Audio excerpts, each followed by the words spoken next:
Hi అండి. ఈరోజు మీకోసం ఒక కథ. మరి కథలోకి వెళ్తే, ఆర్య ఒక అనాథం. అదితి కోట్ల ఆస్తికి వారసురాలు. వారిద్దరు ప్రేమించుకున్నారు. వారి ప్రేమని వాళ్ళ కుటుంబాలు అర్థం చేసుకుంటాయా? వారి ప్రేమలో వాళ్ళిద్దరూ ఎలాంటి పరిస్థితిని ఎదుర్కొన్నారు? అది ఒక పెద్ద ప్యాలెస్, చుట్టూ సెక్యూరిటీ. ఆ ఇంటి పెద్ద రవివర్మ గారు, అతని భార్య జానకి గారు. ఉదయం 5 గంటలు. ఆ ఇంట్లో ఒక రూమ్లో ఒక పెద్ద డబల్ కాట్, దాని మీద ఒక 10 టెడ్డీ బేర్లు ఉన్నాయి. వాటి మధ్యలో ఒక అమ్మాయి నిద్రపోతూ ఉంటుంది. ఇంతలో రవివర్మ గారు కళ్ళు మూసుకొని నిద్రపోతున్న అమ్మాయి దగ్గరకు వచ్చి ఆ అమ్మాయిని చూసి నా బంగారు తల్లి అని ముద్దు పెట్టుకుంటాడు. అయినా అమ్మాయి అట్లనే నిద్రపోతూ ఉంటుంది. నిద్రపో బంగారు తల్లి అని రవివర్మ గారు అక్కడి నుంచి వెళ్ళిపోతారు. జానకి గారు ఉదయాన్నే తలస్నానం చేసి కౌసల్య, సుప్రజ, రామ అంటూ సుప్రభాతం పెడతారు. రవివర్మ గారు వచ్చి అమ్మాయికి డిస్టర్బ్ అవుతుంది ఆపై అంటారు. రవివర్మ గారు, అమ్మాయి కోసం దేవుడు పూజ అని ఆపకూడదండి, తప్పు అంటుంది. సరే, ఆ సౌండ్ తగ్గించి పెట్టు, అమ్మాయికి డిస్టర్బ్ అవుతుంది అంటాడు. మీకే ఉంది మహా కూతురు అనుకుంటూ సౌండ్ తగ్గించి పూజ చేసి టిఫిన్ చేస్తుంది. అదితి నిద్రలే, ఉదయమైంది అంటున్నాడు ఆర్య. ప్లీజ్ పడుకోనివ్వు, నిద్ర వస్తుంది అంటుంది. అరే అలా అయితే ఎలామా, నువ్వే చెప్పావు కదా లేపమని అంటాడు. అప్పుడు టక్కున లేచి కూర్చొని చుట్టూ చూస్తుంది. అది ఒక చిన్న మధ్యతరగతి ఇల్లు. ఆ ఇంట్లో ఒక బెడ్రూమ్, ఒక కిచెన్, ఒక హాల్. అయ్యో ఇదంతా నా కలనా అంటుంది. ఏమైంది అద్ది అంటే, ఏం లేదు ఆర్య, నాకు మా ఇంట్లో ఉన్నట్లు కల వచ్చిందంటుంది. సారీ అద్ది, నా వల్లే నువ్వు మీ అమ్మ నాన్నకి దూరమయ్యావు అంటాడు ఆర్య. ఇంకోసారి అలా మాట్లాడితే ఊరుకోను ఆర్య, ఇందులో నీ ఒక్కరి తప్పు లేదు, ఇది మన ఇద్దరి డెసిషన్. దీనివల్ల ఏ ఇబ్బంది వచ్చినా దానికి మన ఇద్దరం బాధ్యులమే అంటుంది. ఆర్య అతిథి ముఖాన్ని 2 చేతుల్లోకి తీసుకొని నుదుటి మీద ముద్దు పెట్టుకుంటాడు. సరే ఆర్య, నువ్వు రెడీ అవ్వు, నేను నీ కోసం బ్రేక్ఫాస్ట్, లంచ్ ప్రిపేర్ చేస్తా అని వెళ్తుంది. నా కోసం నువ్వు చాలా ఇబ్బంది పడుతున్నావు అద్ది, కానీ కొన్ని రోజులు మాత్రమే. ఇప్పుడు నేను చేసే ప్రాజెక్ట్ సక్సెస్ అయితే చాలు, నిన్ను మీ అమ్మ నాన్నలకు దగ్గర చేస్తాను అనుకుంటాడు. ఆర్య ఒక ఆఫీస్లో తన ప్రాజెక్ట్ ప్రజెంటేషన్ ఇస్తాడు. ఆ కంపెనీ వాళ్ళు ప్రాజెక్టు ఓకే చేస్తారు, కానీ 50% ఇన్వెస్ట్మెంట్ అడుగుతారు. కానీ అంత డబ్బు ఆర్య దగ్గర లేకపోవటం వల్ల బాధగా వెనక్కి వచ్చేస్తాడు. అలా బాధగా వచ్చి ఒక పార్కులో కూర్చొని వాళ్ళ ప్రేమ గురించి ఆలోచిస్తూ ఉంటాడు.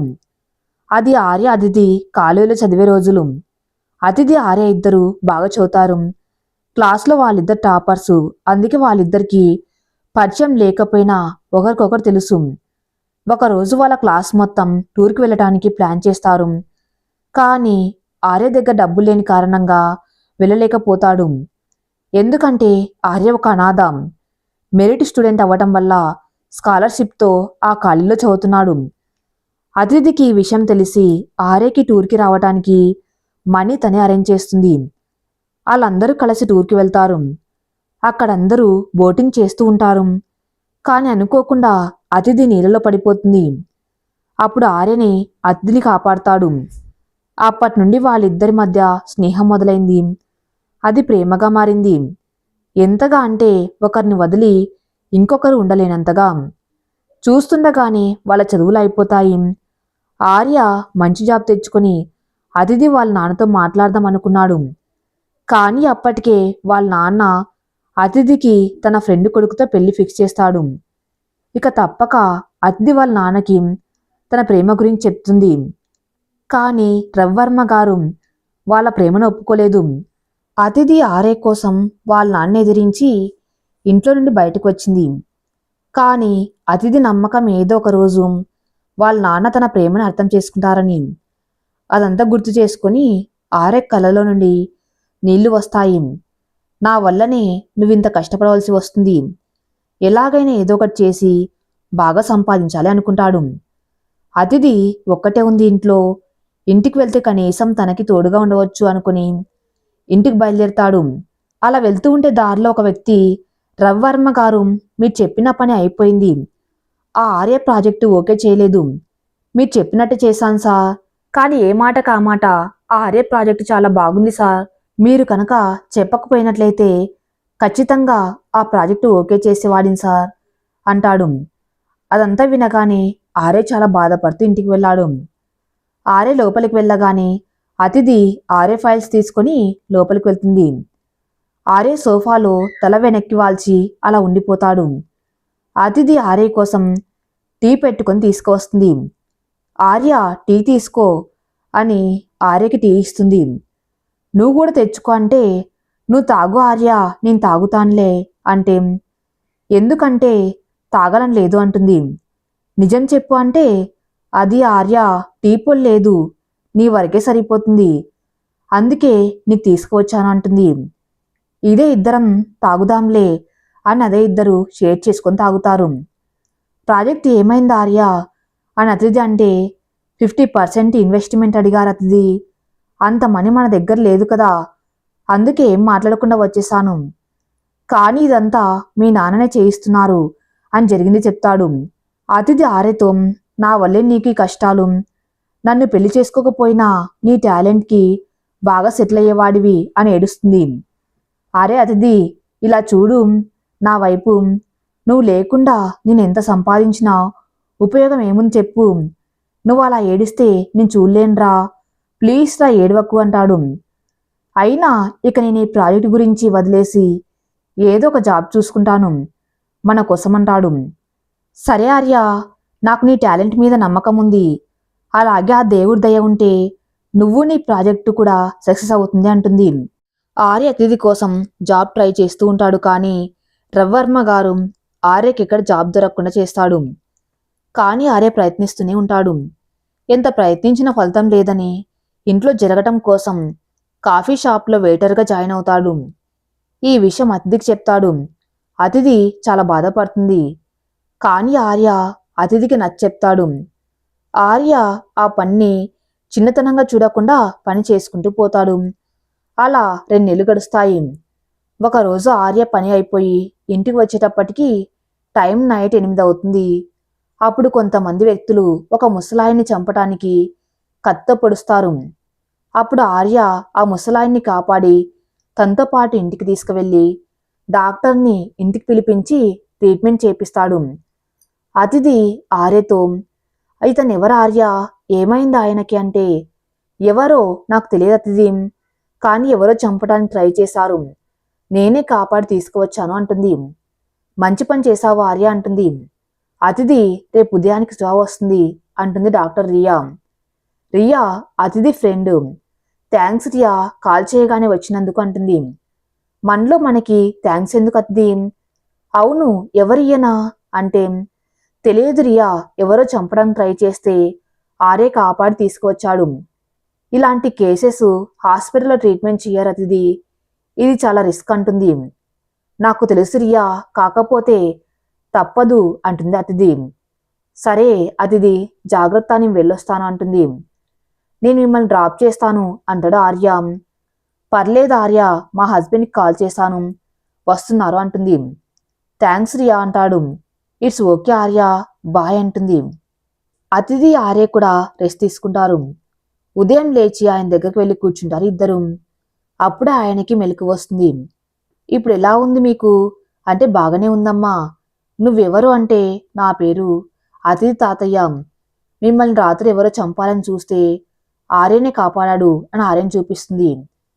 ఆర్యని చూడగానే ఆయన ముఖం సంతోషంతో వెలిగిపోతుంది. ఇప్పుడు బాగానే ఉంది కదా తాతయ్య అంటే, బాగానే ఉంది బాబు. మీ పేరేంటి తాతయ్య అంటే, లక్ష్మీనారాయణ బాబు అంటాడు. మీ వాళ్ళు ఎవరు తాతయ్య, నాకు మీ వాళ్ళ నెంబర్ ఇవ్వండి, వాళ్ళకి ఫోన్ చేసి విషయం చెప్తా అంటే, మా వాళ్ళంతా అమెరికాలో ఉంటారు బాబు, నేను చిన్న పని మీద ఇక్కడికి వచ్చాను అంటాడు. సరే తాతయ్య, మీరు తగ్గే వరకు మా ఇంట్లోనే ఉండండి, తర్వాత మీ పని చూసుకుని అమెరికా వెళ్ళవచ్చు అంటాడు. అవును తాతయ్య, ఇక్కడే ఉండండి అంటుంది అతిథి. సరే అని ఉండడానికి ఒప్పుకుంటాడు. సరే అతిథి, నువ్వు తాతయ్యని జాగ్రత్తగా చూసుకో, నేను షాప్కి వెళ్ళి వస్తా అని బయలుదేరుతాడు. అతిథి ఆయనకు కావలసినవన్నీ దగ్గరుండి చూసుకుంటుంది. లక్ష్మీనారాయణ గారు అతిథితో మాట్లాడుతూ, అబ్బాయి ఏం చేస్తారమ్మా అంటే, ఆర్య బీటెక్ చేశాడు తాతయ్య. తను ఒక గేమింగ్ ప్రాజెక్టు డిజైన్ చేశారు తాతయ్య. కానీ దాన్ని ముందుకు తీసుకువెళ్ళటానికి అవసరమైన డబ్బు మా దగ్గర లేదు తాతయ్య. చాలా కంపెనీల్లో సపోర్ట్ కోసం తిరిగాడు. కానీ మా నాన్నగారి వల్ల ఏ కంపెనీ వాళ్ళు ఆర్యకి సపోర్ట్ చేయలేదు. అందుకే కాఫీ షాప్లో వెయిటర్గా చేస్తున్నాడంటుంది. అయ్యో, అయినా మీ నాన్నగారు ఎందుకు అలా చేస్తున్నారు అంటే, ఆర్య ఒక అనాథ తాతయ్య. నేను ఆర్య ప్రేమించుకొని పెళ్లి చేసుకున్నాం. మా నాన్న మా ప్రేమను ఒప్పుకోలేదు, అందుకే ఇదంతా తాతయ్య అంటుంది. ఈవినింగ్ ఆర్య ఇంటికి రాగానే లక్ష్మీనారాయణ గారి దగ్గరికి వచ్చి, ఇప్పుడు ఎలా ఉంది తాతయ్య? పర్లేదు బాబు, బాగానే ఉంది అంటాడు. ఇదిగో అతిథి, దీంట్లో కూరగాయలు ఉన్నాయి, వంట చెయ్యి అని ఇస్తాడు. సరే అని అతిథి వంట పనిలో మునిగిపోతుంది. లక్ష్మీనారాయణ గారు ఆర్యని పిలిచి, నీ ప్రాజెక్టు గురించి నాకు అమ్మాయి చెప్పింది బాబు, కానీ అసలు ప్రాజెక్ట్ ఏంటో నాకు ఎక్స్ప్లెయిన్ చేస్తావా అంటే, ఎందుకు తాతయ్య అంటే, మాది గేమింగ్ కంపెనీ ఉంది ఈ సిటీలో, దానికి నీ ప్రాజెక్ట్ ఏమైనా యూజ్ అవుతుందేమో అని అడుగుతున్నా, కానీ నీ ప్రాజెక్ట్ నచ్చితేనే నేను ఓకే చేస్తాను అంటాడు. థ్యాంక్స్ తాతయ్య, ఈ మాటకి నేను కాపాడన్న కృతజ్ఞతతో ఇస్తానని చెప్పినందుకు అని ప్రాజెక్ట్ గురించి ఎక్స్ప్లెయిన్ చేస్తాడు. నీ ప్రాజెక్టు నిజంగా బాగుంది ఆర్య, దీని కాపరేట్స్ మొత్తం నాకు ఇవ్వు, దానికి మనీ పే చేస్తాను. ఈ ప్రాజెక్ట్ డైరెక్ట్గా మా కంపెనీలో వర్క్ చేయాలి అంటాడు. నిజంగా నా తాతయ్య అంటే, నిజంగా ఆర్య అంటాడు. థ్యాంక్స్ తాతయ్య, థ్యాంక్ యూ సో మచ్ అంటాడు. తాతయ్య, ఇది నేను మిమ్మల్ని కాపాడన్న కృతజ్ఞతతో కాదు కదా అంటే, నేను ముందే చెప్పాను కదా ఆర్య, నాకు నచ్చితేనే ఓకే చేస్తాని. నాకు నిజంగా నీ ప్రాజెక్ట్ నచ్చింది ఆర్య. రేపు నువ్వు నేను చెప్పిన అడ్రస్కి వెళ్ళు, మిగతావి నేను చూసుకుంటా. అయినా నీకు నా డీల్ ఓకే కదా అంటే, ఓకే తాతయ్య నాకు అంటాడు. అతిథి థ్యాంక్స్ తాతయ్య అంటుంది. ఆర్య లక్ష్మీనారాయణ గారు చెప్పిన అడ్రస్కి వెళ్తాడు. అప్పటికే లక్ష్మీనారాయణ గారు అంతా ఫోన్ చేసి మాట్లాడతాడు. వాళ్ళ మేనేజర్ అగ్రిమెంట్ పేపర్స్ మీద సైన్ తీసుకుంటాడు. ఆర్య కూడా తన ప్రాజెక్టు సక్సెస్ అయినందుకు చాలా హ్యాపీగా ఉంటాడు. ఈ విషయం రవివర్మ గారికి తెలిసి, అయినా లక్ష్మీనారాయణ గారికి ఆర్య ఎప్పుడు ప్రాజెక్ట్ గురించి చెప్పాడు అని కోపంగా ఉంటాడు. రవివర్మ గారు ఫోన్లో, హలో రాకేష్, ఏం చేస్తున్నావు? నీ ముందే చెప్పాను కదా రాకేష్, ఆర్య ప్రతి అడుగు గమనించమని. అయినా లక్ష్మీనారాయణ గారిని ఎలా కలిశాడు? ఆయన ప్రాజెక్టు ఎలా ఓకే చేశాడు? నువ్వు చూస్తూ ఏం చేస్తున్నావు అంటే, సారీ సార్, నేను కనుక్కుంటాను అసలు ఏం జరిగిందో అంటాడు. ముందు ఆ పని చేసి తర్వాత నాతో మాట్లాడు అని కోపంగా ఫోన్ పెట్టేస్తాడు. ఆర్య ప్రాజెక్ట్ సక్సెస్ అయిన సంతోషంలో ఇంటికి వెళ్తూ స్వీట్స్, అతిథికి చీరలు, డ్రెస్సులు కొనుక్కొని తీసుకువెళ్తాడు. లక్ష్మీనారాయణ గారు కూడా బట్టలు తీసుకుంటాడు. ఇంటికి వెళ్ళగానే అతిథిని పిలిచి తన చేతిలో అతిథి కోసం తీసుకువచ్చిన బట్టలు అతిథికి ఇచ్చి స్వీట్ బాక్స్లోని స్వీట్ తీసి ముందు లక్ష్మీనారాయణ గారికి పెడతాడు. నాకెందుకు బాబు, ముందు అమ్మాయికి పెట్టు అంటే, నాకెవరు లేరు తాతయ్య, ఇక నుండి అతిథికి నాకు మీరే తాతయ్య. నిజంగా నేను చాలా సంతోషంగా ఉన్నాను తాతయ్య అని లక్ష్మీనారాయణ గారికి స్వీట్ తినిపించి అతిథి కూడా తినిపిస్తాడు. తర్వాత లక్ష్మీనారాయణ గారికి కొత్త బట్టలు ఇస్తాడు. అలా ఆ రోజు ఆర్య అతిథి చాలా సంతోషంగా ఉంటారు. ఆర్య ప్రాజెక్ట్ కూడా బాగా రన్ చేస్తాడు. ఆ ప్రాజెక్ట్ నుంచి ప్రాఫిట్ బాగా వస్తుంది. లక్ష్మీనారాయణ గారి ఆరోగ్యం కూడా బాగవుతుంది. ఆర్యని అతిథిని తనతో పాటు వాళ్ళ ఇంట్లో ఉండమని చెప్తాడు లక్ష్మీనారాయణ గారు. కానీ ఆర్య అందుకు ఒప్పుకోడు. లక్ష్మీనారాయణ గారు కూడా త్వరలో యుఎస్ వెళ్ళాలని డిసైడ్ అవుతాడు. నేను కొద్ది రోజుల్లో యుఎస్ వెళ్దామని అనుకున్నాను, అప్పటి వరకే నాతో ఉండవచ్చు కదా ఆర్య అంటే, అలా అంటే మాతోనే ఉండండి తాతయ్య యుఎస్ వెళ్ళేదాకా. లేదు ఆర్య, నేను వెళ్ళాలి, జాగ్రత్తగా ఉండండి అని చెప్తాడు. అలా లక్ష్మీనారాయణ గారు వాళ్ళ గెస్ట్ హౌస్కి వెళ్తాడు. వాళ్ళ మేనేజర్ విక్రమ్కి కాల్ చేసి, నేను 2 monthsలో యుఎస్ వెళ్తున్నాను, తర్వాత పర్మనెంట్గా ఇక్కడికి వస్తాను, అప్పటి వరకు ఆర్యని జాగ్రత్తగా చూసుకో, ఆ రవివర్మ నుంచి ఆర్యని అతిథిని జాగ్రత్తగా చూసుకో అంటాడు. సరే సార్, ఆర్య సార్ వాళ్ళ బాధ్యత నాదే అంటాడు. 'నీ మీద నమ్మకంతో వెళ్తున్నా' అంటాడు. అలా లక్ష్మీనారాయణ గారు వాళ్ళ గెస్ట్ హౌస్కి వెళ్తాడు. వాళ్ళ మేనేజర్ విక్రమ్కి కాల్ చేసి, నేను 2 monthsలో యుఎస్ వెళ్తున్నాను, తర్వాత పర్మనెంట్గా ఇక్కడికి వస్తాను, అప్పటి వరకు ఆర్యని జాగ్రత్తగా చూసుకో, ఆ రవివర్మ నుంచి ఆర్యని అతిథిని జాగ్రత్తగా చూసుకో అంటాడు. సరే సార్, ఆర్య సార్ వాళ్ళ బాధ్యత నాదే అంటాడు. యుఎస్ వెళ్ళిపోతారు. యుఎస్లో వాళ్ళ ఇంట్లో ఆయన కూతురు శ్రీదేవి గారు మాత్రమే ఉంటారు. ఆయన వెళ్ళగానే శ్రీదేవి గారి రూమ్కి వెళ్ళి, చాలా రోజుల తర్వాత నీ కోరిక నెరవేరబోతుందమ్మా, ఇక మనం త్వరలోనే ఇండియా వెళ్దామంటాడు వాళ్ళ కూతురితో. ఇండియాలో అతిథి ఆర్య చాలా హ్యాపీగా ఉంటారు. లక్ష్మీనారాయణ గారికి మేనేజర్ విక్రమ్ ఆర్య అతిథిని కనిపెట్టుకుని ఉంటాడు. రవివర్మ గారు అతిథిని తలుచుకొని ఎప్పుడూ బాధపడుతూనే ఉంటాడు. ఇంతలో జానకి గారు రవివర్మ గారి దగ్గరికి వచ్చి, నాకు తెలుసండి మీకు అతిథి అంటే ప్రాణం, అతిథికి కూడా మీరంటే ఇష్టం, మిమ్మల్ని కాదని వెళ్ళిందని మీ కోపం అంతే కదా అంటుంది. రవివర్మ గారు ఏం మాట్లాడరు. వాళ్ళ మధ్య ఎంత ప్రేమ లేకపోతే అన్ని కష్టాలను ఎదుర్కొని నిలబడగలిగారా అంటుంది. అప్పుడు రవివర్మ గారు, నేను ఆర్యన్ డబ్బు సంపాదించకుండా చేస్తేనైనా నా కూతురు నా దగ్గరకు వస్తుందని ఆశపడ్డాను, కానీ నా కూతురు కదా నాకంటే మొండిగా ఎన్ని కష్టాలనైనా తట్టుకుంటుందంటారు.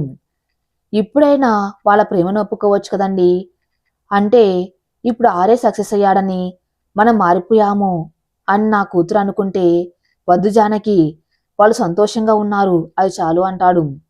అదేంటండి అంటే, ఇంకేం మాట్లాడవద్దు జానకి అంటాడు. ఆర్య ప్రాజెక్ట్ సక్సెస్ అయ్యిందని అతిథి చాలా సంతోషంగా ఉంటుంది. అప్పుడు వాళ్ళ నాన్న గుర్తొస్తారు. అతిథి అలా ఆలోచిస్తూ గతంలోకి వెళ్తుంది. రవివర్మ గారు అతిథి కోసం ఒక మంచి సంబంధం చూస్తారు. అతిథికి ఆ విషయం చెప్తారు. కానీ అతిథి ఆర్యని ప్రేమించిన విషయం చెప్పలేకపోతుంది. అది తెలిసాక అతిథి ఆర్యని కలిసి మనిద్దరం పెళ్లి చేసుకోవాలని అంటుంది. ఆర్య, మీ నాన్నగారిని ఒప్పించి చేసుకున్నాం, లేకుంటే నాతో పాటు నువ్వు అనాథవి అవుతావు అంటాడు. నాకు తెలుసు ఆర్య, డాడీ నిన్నెప్పటికీ ఒప్పుకోడు, పైగా మన గురించి తెలిస్తే మనల్ని కలవనివ్వరంటుంది. నువ్వెలా చెప్పగలవు అతిథి, అంటే చిన్నప్పటి నుండి నాకు అన్ని విషయాలు ఫ్రీడమ్ ఉంది, కానీ ఈ విషయంలో లేదు ఆర్య. ఎందుకంటే మా నాన్నకి అమ్మా నాన్న చిన్నప్పుడే చనిపోయారు. మా నాన్న వాళ్ళ చెల్లి నాన్నని కాదని పెళ్లి చేసుకుని వెళ్ళిపోయింది. అందుకే నాన్నకి ప్రేమ అంటే ఇష్టం లేదు అంటుంది. కానీ మళ్ళీ మనం అలానే చేస్తే మీ నాన్నగారు ఇంకా బాధపడతారు అని ఆర్య అంటే, నిజమే, కానీ నేను నిన్ను దూరం చేసుకోలేను ఆర్య, మా నాన్న మనల్ని దూరం చేసి తట్టుకోలేను, నువ్వు సక్సెస్ అయితే డాడీ మనల్ని యాక్సెప్ట్ చేస్తారేమో అని నమ్మకం ఉంది అంటుంది. కానీ అని ఆర్య చెప్తున్నా ఆర్యని అతిథిని ఒప్పిస్తుంది పెళ్లికి. రవివర్మ గారు అతిథి కోసం పెళ్లి చూపులు ఏర్పాట్లు చేస్తారు. ఆ టైంలోనే వీళ్ళిద్దరూ రిజిస్టర్ ఆఫీసులో పెళ్లి చేసుకుని రవివర్మ గారి దగ్గరికి వెళ్తారు. రవివర్మ గారు అద్దె పెళ్లి చేసుకోవటం చూసి షాక్ అవుతారు. అతిథి రవివర్మ గారితో, డాడీ నేను ఆర్య లవ్ చేసుకున్నాము, మీతో మా ప్రేమ గురించి చెప్పే ధైర్యం లేక పెళ్లి చేసుకున్నాము, కానీ ఆర్య చాలా మంచివాడు డాడీ అంటుంది. కనీసం నీ ప్రేమ గురించి నాతో ఒక్క మాట చెప్పలేకపోయావా అతిథి, చెప్పాలని అనుకున్నాను డాడీ, కానీ తను అనాథ, నువ్వు ఒప్పుకోవేమో అని భయపడ్డాను అంటుంది. నీకు ప్రేమించటానికి ఈ అనాథనే దొరికాడా అంటే, తనకి నిన్నంటే చాలా ఇష్టం డాడీ, తను నన్ను చాలా బాగా చూసుకుంటాడనే నమ్మకం ఉంది డాడీ అంటుంది. ఈ ప్రేమ ఈ వయసులో బాగానే ఉంటుంది, కానీ బతకటానికి డబ్బు కావాలి, అయినా తను నీ నుంచి వచ్చే ఆస్తి కోసమే పెళ్లి చేసుకుని ఉంటాడు, ఇలాంటి వాళ్ళ గురించి నాకు బాగా తెలుసు అంటాడు. అంకుల్, నాకు అతిథి మాత్రం చాలు, మీ ఆస్తి అవసరం లేదు అంటాడు. సరే చూస్తాను, నువ్వు నా కూతుర్ని ఎంత బాగా పోషిస్తావో, డబ్బు లేకపోతే ఎన్ని బాధలు పడవలసి వస్తుందో మీకే అర్థమవుతుంది అంటాడు. మన అమ్మాయి చాలా కష్టపడుతుందండి, మనకింత ఆస్తి ఉంది కదండి, ఆ అబ్బాయికి లేకపోతే ఏమీ, మనం ఉన్నాం కదా అంటే, నువ్వు మాట్లాడవద్దు జానకి అని జానకి గారు నోరు మూయిస్తారు రవివర్మ గారు. అలా అతిథి ఆర్యతో పాటు బయటికి వచ్చేస్తుంది. తర్వాత ఆర్య వాళ్ళ ఫ్రెండు హెల్ప్తో ఒక చిన్న ఇల్లు తీసుకొని జాబ్ కోసం ట్రై చేస్తాడు. కానీ ఎక్కడికి వెళ్ళినా రవివర్మ గారి వల్ల ఆర్యకి జాబ్ దొరకదు. ఇదంతా ఆలోచిస్తూ ఉంటే అప్పుడే ఆర్య ఆఫీస్ నుండి వచ్చి అతిథి అంటాడు. ఆర్యని చూడగానే, ఏంటి ఆర్య అప్పుడే వచ్చేసావు అంటే, అప్పుడే ఏంటి, ఈవినింగ్ 6 అయింది అంటాడు.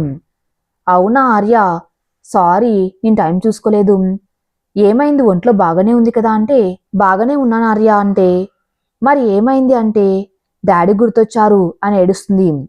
అరే అతిథి, ఏడవకురా, ప్లీజ్ రా, నా వైపు చూడు, నువ్వేడుస్తే నేను చూడలేనురా అంటాడు. డాడీ మనల్ని యాక్సెప్ట్ చేస్తే బాగుంటుంది కదా. అవునరా, ఆ రోజు కూడా త్వరలోనే వస్తుంది అంటాడు. ఆర్య ఫోన్ రింగ్ అవుతూ ఉంటుంది. తాతయ్య కాల్ చేస్తున్నాడు అంటాడు. ఆర్య లిఫ్ట్ చేసి చెప్పండి తాతయ్య అంటే, బాగున్నావా ఆర్య? బాగున్న తాతయ్య, మీరు ఎలా ఉన్నారు? ఎప్పుడు వస్తున్నారు తాతయ్య? ఇంకో 2 డేస్లో వస్తున్నామంటాడు.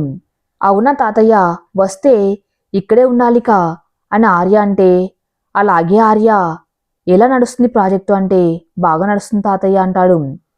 ఇంకా చాలా కబుర్లు చెప్పుకుంటూ ఉంటారు. అతిథితో కూడా కొంచెంసేపు మాట్లాడి ఫోన్ పెట్టేస్తాడు. తర్వాత అతిథి ఆర్యతో వెళ్ళి స్నానం చేసిరా, నీలోపు వంట చేస్తాను అంటుంది. సరే అని స్నానం చేయటానికి వెళ్తాడు. కానీ టవల్ మర్చిపోతాడు. అతిథి టవల్ ఇవ్వవా అని పిలుస్తాడు. అతిథి టవల్ ఇవ్వటానికి వస్తుంది. వాష్రూమ్ చిన్నది అవటం వల్ల కొన్ని వాటర్ బయట రూమ్ వరకు పడతాయి. అతిథి చూసుకోకుండా నడవటం వల్ల జారి పడిపోతుంటే ఆర్య వచ్చి పట్టుకుంటాడు. అలా కొద్దిసేపు ఒకరినొకరు చూసుకుంటారు. తర్వాత కొద్దిసేపటికి తేరుకొని ఆర్య అతిథిని వదిలేసి టవల్ తీసుకుంటాడు. అతిథి వచ్చి హాల్లో కూర్చొని ఆలోచిస్తూ ఉంటుంది. అంతలో ఆర్య బయటికి వచ్చి అతిథిని చూసి, నాకు ఆకలేస్తుంది, అన్నం పెట్టవా అంటాడు. అతిథి ఆర్యను చూసి, ఐఎమ్ సారీ ఆర్య, నిన్ను మన రిలేషన్షిప్ విషయంలో చాలా బాధ పెడుతున్నాను అంటే, అయినా మీ డాడీ అనుమతి లేకుండా పెళ్లి చేసుకోవటం మనం చేసిన తప్పు అతిథి. మీ డాడీ మనల్ని మనస్ఫూర్తిగా ఒప్పుకున్నప్పుడే మనం మన ఫిజికల్ రిలేషన్షిప్ స్టార్ట్ చేద్దాం. దీని గురించి నేను ఎప్పుడూ ఆలోచించలేదు. నువ్వు ఎక్కువ ఆలోచించకు. మీ డాడీ మనల్ని ఒప్పుకునే రోజు త్వరలోనే వస్తుంది. అప్పటి వరకు ఎదురు చూద్దాం అంతే అంటాడు. లక్ష్మీనారాయణ గారు శ్రీదేవి గారు యుఎస్ నుండి ఇండియా వస్తారు. విక్రమ్ వారిద్దరిని పిక్ చేసుకుని వాళ్ళ కోసం అరేంజ్మెంట్స్ అన్ని చేస్తారు.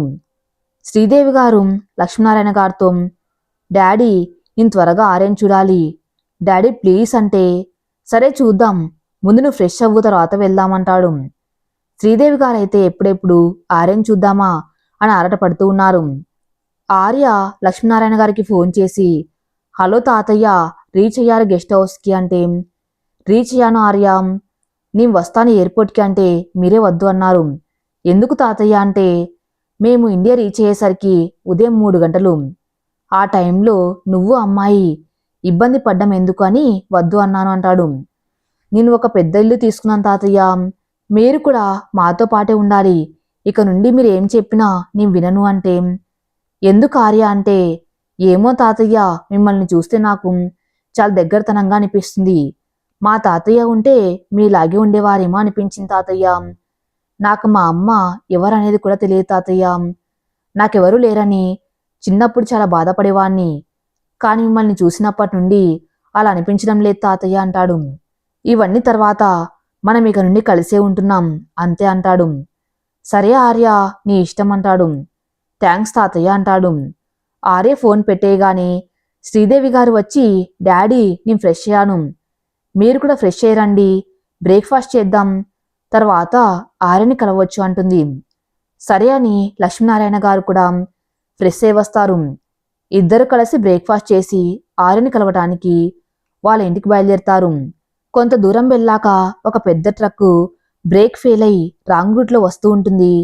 డ్రైవర్ దాన్ని తప్పించబోయి కారును చెట్టుకు గుద్దేస్తాడు. డ్రైవర్తో సహా అందరికీ గాయాలవుతాయి. రవ్వర్మ గారు అదే రూట్లో అటువైపు వెళ్తూ ఉంటారు. యాక్సిడెంట్ అని అర్థమై వెంటనే సాయం చేయడానికి కార్ దగ్గరకు వెళ్ళి శ్రీదేవి గారిని చూసి, శ్రీదేవి ఇండియా ఎప్పుడు వచ్చింది అనుకుంటాడు. తర్వాత వాళ్ళ డ్రైవర్ సహాయంతో వాళ్ళని హాస్పిటల్కి తీసుకువెళ్ళి ట్రీట్మెంట్ ఇప్పిస్తాడు. డాక్టర్ చెక్ చేసి పెద్దగా ప్రమాదం ఏమీ లేదు, ఇంకో గంటలో స్పృహ వస్తుందని చెప్తాడు. విక్రమ్ ఈ విషయం తెలుసుకుని హాస్పిటల్కి వస్తాడు. రవివర్మ గారిని కలిసి, థ్యాంక్స్ సార్, వాళ్ళని కాపాడినందుకు అంటాడు. ఇంతలో ఆర్య విక్రమ్ కాల్ చేసి, తాతయ్య ఫోన్ కలవట్లేదు ఏమైంది అని అంటే, విక్రమ్ యాక్సిడెంట్ గురించి చెప్తాడు. యాక్సిడెంటా అని గట్టిగా అనేసరికి కిచెన్లో ఉన్న అతిథి వచ్చి, ఏమైంది ఆర్య, ఎవరికి యాక్సిడెంట్ అంటే ఆర్య ఏం మాట్లాడలేని పరిస్థితిలో ఉంటాడు. అతిథి ఆ ఫోన్ తీసుకుని, హలో, ఎవరికి యాక్సిడెంట్ అంటుంది. అంటే మేడం, లక్ష్మీనారాయణ గారికి యాక్సిడెంట్ అయ్యింది, హాస్పిటల్లో ఉన్నారు అని చెప్తాడు. సరే, మేము ఇప్పుడే వస్తున్నాము అని ఫోన్ పెట్టేస్తుంది. ఆర్య, మనం వెళ్దాం పద హాస్పిటల్కి అంటే ఆర్య అప్పుడు తేరుకొని పద వెళ్దామని స్టార్ట్ అవుతాడు. హాస్పిటల్కి వెళ్ళి అక్కడ రవివర్మ గారిని చూసి షాక్ అవుతారు. రవివర్మ గారు వాళ్ళని చూసి కూడా మాట్లాడు. ఆర్య విక్రమ్తో, ఇప్పుడు ఎలా ఉంది తాతయ్యకి అంటే ప్రమాదం ఏమీ లేదు, డాక్టర్ చెప్పారు.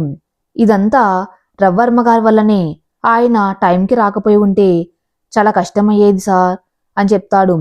అది విని ఆర్య రవివర్మ గారి దగ్గరికి వెళ్ళి 2 చేతులు జోడించి కన్నీళ్లతో, చాలా థ్యాంక్స్, మీరే కనుక లేకపోతే తాతయ్య గురించి తలుచుకుంటేనే భయంగా ఉంది అని అక్కడే ఏడుస్తూ ఉంటాడు. రవివర్మ గారు అక్కడి నుండి వెళ్ళిపోతారు. అతిథి మాత్రం చాలా రోజుల తర్వాత వాళ్ళ నాన్నని చూసేసరికి అలా చూస్తూ ఉండిపోతుంది ఆయన వెళ్లే వరకు. రవివర్మ గారు వెళ్ళిన తర్వాత లక్ష్మీనారాయణ గారికి చావు వస్తుంది. నర్సు వచ్చి ఆయనకు చావు వచ్చింది అని చెప్తుంది. ఆర్య అతిథి లోపలికి వెళ్ళి లక్ష్మీనారాయణ గారిని చూస్తారు. రవివర్మ గారి ఇంటికి వెళ్ళి జానక్ గారితో, నేను ఈరోజు శ్రీదేవిని చూశాను జానకి అంటే, శ్రీదేవినా, తను యుఎస్లో ఉంటుంది కదా అంటే, నేను ఉదయం చూశాను అని జరిగింది చెప్తాడు. శ్రీదేవి లక్ష్మీనారాయణ గారు ఆర్యకి ఎలా తెలుసు అంటే, ఆ తెలియదు జానకి, ఆర్య లక్ష్మీనారాయణ గారి కంపెనీలో పనిచేస్తున్నాడు, కానీ ఆర్య ఆయన తాతయ్య అని పిలుస్తున్నాడు. అదే నాకు అర్థం కాలేదు. ఆర్యకి ఎవరు లేరు అని చెప్తుంది కదా అని జానక్ గారంటే, అదే నాకు అర్థం కాలేదు అని చెప్తాడు. ఇటువైపు డాక్టర్ చెక్ చేసి అంత నార్మల్గానే ఉంది, చిన్న గాయాలే కానీ జాగ్రత్తగా ఉండాలి, ఈరోజు ఈ ఈవినింగ్కి డిశ్చార్జ్ చేస్తాం అని చెప్తాడు. వాళ్ళ అతిథి ఆర్య శ్రీదేవి గారిని లక్ష్మీనారాయణ గారిని ఇంటికి తీసుకుని వెళ్తాడు. శ్రీదేవి గారు ఆర్యను చూసి చాలా సంతోషిస్తారు. అతిథి ఆర్య కలిసి శ్రీదేవి గారిని లక్ష్మీనారాయణ గారిని చాలా బాగా చూసుకున్నారు. దానివల్ల ఇద్దరు చాలా తొందరలోనే కోలుకుంటారు. శ్రీదేవి గారికి లక్ష్మీనారాయణ గారికి రవివర్మ గారు కాపాడిన విషయం తెలుస్తుంది. ఆ తెలియగానే ఇద్దరు కలిసి రవివర్మ గారిని కలవటానికి వెళ్తారు. ఆర్య ఆఫీస్ నుండి ఇంటికి వచ్చి అతిథితో, తాతయ్య ఆంటీ ఎక్కడ ఉన్నారు అంటే, డాడీ వాళ్ళ ఇంటికి వెళ్ళారు, డాడీకి థ్యాంక్స్ చెప్దామని అంటే, నాకెందుకు చెప్పలేదు, మీ డాడీ మన మీద కోపంతో వాళ్ళని ఏమైనా అంటే మనం కూడా వెళ్దాం పదా అని ఇద్దరు కలిసి కంగారుగా రవివర్మ గారి ఇంటికి బయలుదేరతారు. శ్రీదేవి గారు లక్ష్మీనారాయణ గారు రవివర్మ గారి ఇంటికి వెళ్తారు. రవివర్మ గారు హాల్లో ఆఫీస్ ఫైల్స్ చూస్తూ ఉంటారు. లక్ష్మీనారాయణ గారు, మేము లోపలికి రావచ్చా అని గుమ్మం దగ్గర నించుని అడుగుతారు. రవివర్మ గారు లక్ష్మీనారాయణ గారు పిలుపు విని, రండి లోపలికి రండి, రా శ్రీదేవి అని లోపలికి పిలుస్తారు. జానకి గారిని పిలిచి, శ్రీదేవి వచ్చిందిరా అని పిలుస్తాడు. ఇదంతా గుమ్మం దగ్గర నుండి చూస్తున్న ఆర్య అతిథులు అక్కడే నిలబడి చూస్తూ ఉంటారు. జానక్ గారు శ్రీదేవి గారితో, ఎలా ఉన్నావు శ్రీదేవి, ఎన్ని రోజులైంది నిన్ను చూసి అంటే, నేను బాగున్నాను జానకి అంటుంది. యుఎస్ నుండి ఎప్పుడొచ్చావు అంటే, ఈ మధ్యనే జానకి, రాగానే యాక్సిడెంట్ అయ్యింది, అప్పుడు రవినే కాపాడాడు అని తెలిసింది, అందుకే ఒకసారి కలిసి వెళ్దామని వచ్చాము అంటుంది. మంచి పని చేశావు, ఉండు మీ కాఫీ తీసుకువస్తా అని జానక్ గారు అంటే, నువ్వు కూర్చో జానకి, నేను నీతో రవితో ఒక ఇంపార్టెంట్ విషయం గురించి మాట్లాడాలి అంటే, ఏమైంది శ్రీదేవి అంటే, శ్రీదేవి గారు లక్ష్మీనారాయణ గారి వైపు చూస్తారు. ఆయన కూడా చెప్పమని సైగ చేయటంతో శ్రీదేవి గారు చెప్పడం స్టార్ట్ చేస్తారు. రవి డాడీ దగ్గర పనిచేసే టైంలో నేను రవిని ఇష్టపడ్డాను, అదే విషయం రవికి చెప్తే రవి అప్పటికే నిన్ను ప్రేమించాడు కదా అంటే, అవన్నీ ఇప్పుడెందుకు శ్రీదేవి అంటే, నువ్వు నా బెస్ట్ ఫ్రెండ్వి అయినా కూడా కొన్ని విషయాలు నేను నీ దగ్గర దాచిపెట్టాను, దానివల్ల చాలా అనర్థం జరిగింది అంటే, ఏమైంది శ్రీదేవి అంటే, రవి నిన్ను ఇష్టపడ్డాడు అనే బాధలో నేను సూసైడ్ చేసుకోవాలనుకున్నాను, అప్పుడు సూర్య అన్నయ్య నా బాధను చూసి నన్ను బాధ పెట్టినందుకు రవిని బాధ పెట్టాలని రవి చెల్లి పల్లవిని ప్రేమించినట్టు నటించి మోసం చేయాలనుకున్నాడు, అందుకు పల్లవితో ప్రేమ నటించి ఇంట్లో నుంచి బయటకు వచ్చేలా చేశాడు. తర్వాత పల్లవిని పెళ్లి చేసుకుని పల్లవితో ప్రతీకారం కోసమే తన్ని పెళ్లి చేసుకున్నాను అని చెప్పి పల్లవిని టార్చర్ చేసేవాడు. కాని పల్లవి మాత్రం ఎప్పుడూ అన్నయ్య మాటకి ఎదురు చెప్పలేదు. కాని ఎప్పుడైతే పల్లవి ప్రెగ్నెన్సీ గురించి తెలిసిందో అన్నయ్య మారిపోయాడు. కాని అన్నయ్య మీద నమ్మకం లేని పల్లవి ఇంట్లో నుండి వెళ్ళిపోయింది. తర్వాత ఒక బాబుని కని పురిట్లోనే చనిపోయింది. తర్వాత ఆ బాబుని ఎవరో అనాథాశ్రమంలో చేర్పించారు. పల్లవి దూరమయ్యేసరికి అన్నయ్య చాలా కృంగిపోయాడు. ఆ బాధలోనే అన్నయ్య చనిపోయాడు అని చెప్తుంది. అదంతా వినగానే రవర్మ గారు ఏడుస్తూ, అంటే పల్లవి ప్రేమించింది సూర్యనా, పల్లవి చనిపోయిందని ఏడుస్తూ ఉంటాడు. కొద్దిసేపటికి తేరుకొని, మరి పల్లవి బిడ్డ బ్రతికే ఉన్నాడా అంటే, బ్రతికే ఉన్నాడు. రవి అంటే ఎక్కడ ఉన్నాడు చెప్పవా, నేను వెళ్ళి తీసుకువస్తాను అంటాడు. అవును శ్రీదేవి చెప్పు అని జానకి గారు అంటే, లక్ష్మీనారాయణ గారు ఇదంతా శ్రీదేవి వల్లే జరిగింది అని పల్లవి బిడ్డ గురించి 20 సంవత్సరాలుగా వెతుకుతూనే ఉంది. కానీ ఈ మధ్యనే మాకు తన గురించి తెలిసింది. అంటే ఎక్కడున్నాడో చెప్పండి అని రవర్మ గారు జానకి గారు అడిగితే, పల్లవి బిడ్డ ఎవరో కాదు ఆర్యనే అంటాడు. అది వినగానే అతిథి, ఆర్య, రవర్మ గారు, జానకి గారు షాక్ అవుతారు. రవర్మ గారు ఆర్యనా అంటే, అవును ఆర్యనే, నాకు ఈ మధ్యనే తెలిసింది. ఇండియా వచ్చినప్పుడు ఒకరోజు నా శత్రువులు నా మీద అటాక్ చేస్తే ఆర్యనే కాపాడాడు. అప్పుడు ఆర్య చేతికి పుట్టుమచ్చ చూశాను. అలాంటి పుట్టుమచ్చనే నాకు సూర్యకు కూడా ఉంది. అనుమానం వచ్చి DNA టెస్ట్ చేయించాను. దాంట్లో పాజిటివ్ వచ్చింది అంటాడు. రవర్మ గారు జానకి గారు చాలా సంతోషిస్తారు. నా కూతురు నా మేనల్లుణ్ణి ఇంటికి తెచ్చినా నీకు గుర్తుపట్టలేకపోయాను అని బాధపడి, నేను ఇప్పుడే ఆర్యని అతిథిని ఇంటికి తీసుకువస్తాను బయలుదేరబోతాడు రవర్మ గారు. గుమ్మం దగ్గర ఉన్న ఆర్య అతిథిని చూసి ఆర్య దగ్గరకు వెళ్ళి ఆర్యని హక్ చేసుకుంటాడు. ఆర్య కూడా రవర్మ గారిని హక్ చేసుకుని ఇద్దరు కొద్దిసేపు అలాగే ఉంటారు. తర్వాత అతిథి వాళ్ళన్ని హక్ చేసుకుని ఏడుస్తూ ఉంటుంది. అందరూ చాలా ఆనందంగా ఉంటారు. శ్రీదేవి గారు ఆర్య దగ్గరకు వచ్చి, ఇదంతా నా వల్లే జరిగింది, నన్ను క్షమించు ఆర్య అంటే, అత్తయ్య ఇందులో మీ తప్పు ఏమీ లేదు. అయినా ఈరోజు మీ వల్లే మామయ్య అతిథి కలవగలిగారు. నేను అతిథిని గురించి చాలా బాధపడేవాణ్ణి. నా వల్లే తను నాలాగా అనాథ అయ్యిందని. అందరూ ఒకేసారి నువ్వు అనాథ కాదు, నీకు మేమందరం ఉన్నాము అంటారు. అవును నేను ఇప్పుడు అనాథని కాదు అంటాడు సంతోషంగా. అలా అందరూ కలిసిపోవటంతో అందరూ చాలా సంతోషంగా ఉంటారు. జానకి గారు అందరి కోసం భోజనం ఏర్పాట్లు చేస్తారు. శ్రీదేవి గారు అతిథి కూడా జానకి గారికి హెల్ప్ చేస్తూ ఉంటారు. తర్వాత అందరూ కలిసి భోజనం చేస్తారు. అలా మాట్లాడుకుంటూ సంతోషంగా ఉంటారు. కానీ అందరూ ఆర్య అతిథి పెళ్లి చూడలేకపోయామని బాధపడతారు. రవర్మ గారు మనం అందరం కలిసి వాళ్ళిద్దరికీ పెళ్లి చేద్దామా అంటే, అవును మీకైనా మాకైనా వాళ్ళిద్దరే కదా, చేద్దామంటారు లక్ష్మీనారాయణ గారు. అతిథి, ఆర్య మీకు ఓకే కదా అంటే, మిమ్మల్ని ఒప్పించి పెళ్లి చేసుకోవాలనుకున్నాం కానీ కుదరలేదు. ఇప్పుడు మీరే చేస్తామంటే చాలా సంతోషంగా ఉంది మామయ్య. నిజానికి అతిథి నేను మిమ్మల్ని ఒప్పించి పెళ్లి చేసుకుందామనుకున్నాము కానీ కుదరలేదు. మీ చేతుల మీదుగా పెళ్లి జరిగితే అతిథి చాలా సంతోషిస్తుంది మామయ్య అంటాడు. మరి నీకు సంతోషంగా లేదా ఆర్య అంటే, ఇన్ని రోజులు నాకెవరూ లేరు అనుకున్నాను, కానీ ఇంత మంచి ఫ్యామిలీ నాకు దొరికింది, అంతకన్నా సంతోషం నాకేముంటుంది మామయ్య అంటాడు. నన్ను క్షమించు ఆర్య అని రవర్మ గారు అంటే, ఎందుకు మామయ్య అంటే, నువ్వు కూడా అందరిలాగా నా ఆస్తి కోసం అతిథిని ప్రేమించావనుకున్నా, అందుకే ఎక్కడ నీ ప్రాజెక్టు సక్సెస్ అవ్వకుండా చేశాను. కానీ నువ్వు అంత కష్టంలో కూడా అతిథిని ఎప్పుడు వదిలిపెట్టలేదు. నిజంగా అతిథి చాలా అదృష్టవంతురాలు, నీలాంటి భర్త దొరికినందుకు అంటాడు. కాదు మామయ్య, అతిథి దొరికినందుకు నేను అదృష్టవంతుణ్ణి. అంత ఐశ్వర్యంలో పుట్టి పెరిగిన నా ప్రేమ కోసం అన్నీ వదిలేసి నాతో వచ్చింది, నాతో అన్నిట్లో అడ్జస్ట్ అయ్యింది అని ఆరే చెప్తూ ఉంటే అతిథి కంట్లో నీళ్లు తిరుగుతాయి. సరే సరే మనం పెళ్లి ముహూర్తం పెట్టించాలి అని శ్రీదేవి గారు అంటే దానికి జానకి గారు కూడా అవును, ఇక నుండి మనకు అన్ని మంచి రోజులే, నేను పంతులు గారిని పిలుస్తాను అంటుంది. తర్వాత రోజు పంతులు గారిని పిలిపించి ఎంగేజ్మెంట్ ఏం వద్దు, డైరెక్ట్గా పెళ్లి చేద్దామని పెళ్లికి ముహూర్తాలు చూడండి అని చెప్తారు. ఒక 10 రోజుల్లో మంచి ముహూర్తం ఉంది అని చెప్తారు. పంతులు గారు దాంతో ఆ ముహూర్తానికే పెళ్లి ఖాయం చేస్తారు.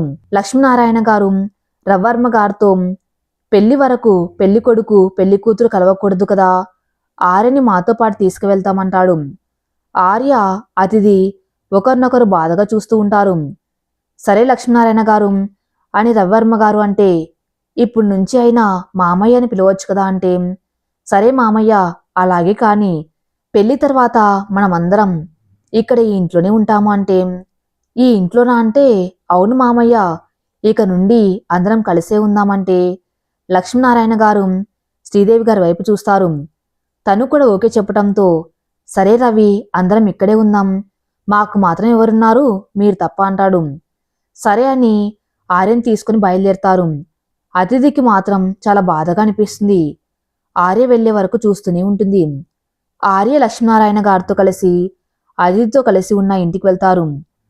అక్కడ ఎక్కడ చూసినా అతిథి జ్ఞాపకాలే కనిపిస్తాయి. లక్ష్మీనారాయణ గారు ఆర్యతో మనం మన గెస్ట్ హౌస్కి వెళ్దాం ఆర్య అంటే నాకు అతిథితో ఈ ఇంట్లో చాలా జ్ఞాపకాలు ఉన్నాయి తాతయ్య, పెళ్లి వరకు ఈ ఇంట్లోనే ఉంటాను. లక్ష్మీనారాయణ గారు కూడా కాదనలేకపోతాడు. పెళ్లి పనులు మొదలు పెడతారు. చాలా గ్రాండ్గా అరేంజ్మెంట్ చేస్తారు. అతిథి ఆర్య ఇద్దరు ఫోన్లో మాట్లాడుకుంటూ ఉన్నా కానీ ఒకరినొకరు మిస్ అవుతూ ఉంటారు. అతిథి ఫ్రెండ్ రియా కూడా పెళ్లికి ముందు రోజే వస్తుంది. రియా అతిథితో ఫైనల్గా మీ ప్రేమను అంకులు ఒప్పుకున్నారు, ఇక ఆర్యకి తన ఫ్యామిలీ గురించి తెలిసింది అంటుంది. నిజమే రియా, చాలా హ్యాపీగా అనిపించింది అతిథి అంటుంది. అది నిజమే రియా, ఆర్య నా లైఫ్లోకి వచ్చినందుకు నేను చాలా లక్కీ. అసలు డాడీకి ఇష్టం లేకుండా పెళ్లి చేసుకోవటం ఇష్టం లేదు రియా, కానీ ఆర్యని వదులుకోలేక పెళ్లి చేసుకున్నాను. కానీ మేము ఫ్రెండ్స్ లాగానే ఉందామని అడిగినా కూడా ఆర్య నన్ను అర్థం చేసుకున్నారు రియా అంటే ఇప్పటి వరకు మీరు ఫిజికల్ రిలేషన్షిప్ స్టార్ట్ చేయలేదా అంటే డాడీ ఆర్యని ఒప్పుకోలేదని అలా అన్నాను, కానీ ఆర్య ఎప్పుడు నన్ను ఫోర్స్ చేయలేదు అంటుంది. ఇదంతా బయట నుండి జానకి గారు వింటారు. తర్వాత రోజు పెళ్లి పనులు చాలా ఘనంగా మొదలవుతాయి. ఇద్దరు పెళ్లి బట్టలతో చాలా ఆనందంగా ఉన్నారు. అతిథి పింక్ కలర్ పట్టు చీర, దానికి మ్యాచింగ్ జ్యువెలరీ పెట్టుకొని చాలా అందంగా ఉంటుంది. ఆర్య లైట్ బ్లూ కలర్ బ్లేజర్లో రాకుమార్లా ఉన్నాడు. ఇద్దరికి వాళ్ళ కుటుంబ సభ్యుల మధ్య అంగరంగ వైభవంగా పెళ్లి జరుగుతుంది. ఇద్దరు చాలా హ్యాపీగా ఉంటారు.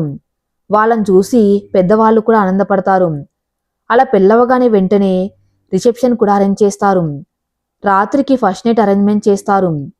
ఆర్య వైట్ కలర్ పట్టు పంచాం షర్టు వేసుకుని చాలా అందంగా ఉంటాడు. అతిథి కూడా వైట్ కలర్ చీరకి మెరూన్ కలర్ బార్డర్ ఉన్న చీర కట్టుకుని చాలా అందంగా ఉంటుంది.